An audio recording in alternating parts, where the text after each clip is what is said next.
మన గ్రామాల్లో మందిరాలు ఉన్నాయి, మన గ్రామాలలో సేవకులు ఉన్నారు, క్రైస్తవులు ఉన్నారు. కానీ దేవుని వాక్యము, సత్యము, దేవుని ఆలోచనలు, దేవుని ప్రణాళికలు మనుషులకు తెలియకుండా ఉన్నాయి. ఎంతో కాలం అనేక మంది ఇంకా అలాగే ఉన్నారు. దేవునిలో ఎదగలేదు, దేవుని నమ్మి అన్యజనులు రాలేదు, ఇంకా అలాగే ఉన్నారు. ప్రతి సంవత్సరం క్రిస్మస్ జరుగుతుంది, ప్రతి సంవత్సరం లెంట్ డేస్ జరుగుతుంది, ప్రతి సంవత్సరం ఈస్టర్ జరుగుతుంది, ప్రతి సంవత్సరం నూతన సంవత్సరం వస్తుంది. పండుగలు దండిగా చేసుకుంటున్నాం, ఆనందంగా చేసుకుంటున్నాం, పోటీగా చేసుకుంటున్నాం.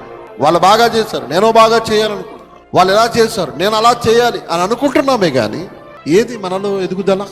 ఏది ఒక ఆత్మ రక్షింపబడే పరిస్థితి ఎక్కడుంది? ఒక అన్యజనుడు రక్షింపబడిన సందర్భం ఎక్కడుంది మన జీవితంలో?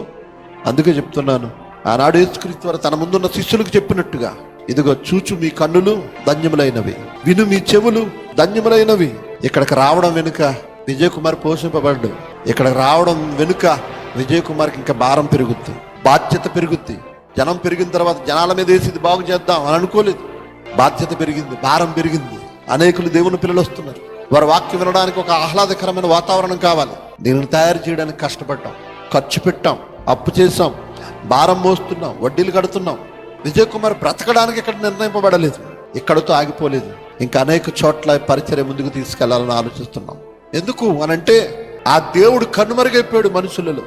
అందుకే మనిషి పాపం విడిచిపెట్టలేకపోతున్నాడు, మనిషి చెడు వ్యసనాలు విడిచిపెట్టలేకపోతున్నాడు. దేవుని గురించి తెలియక, చెప్పేవారు లేక, ఆయన గురించి ఎలా చెప్పాలో అలా చెప్పక ఈరోజు మనుషులు ఇంకా నాశనంలో ఉండిపోయారు.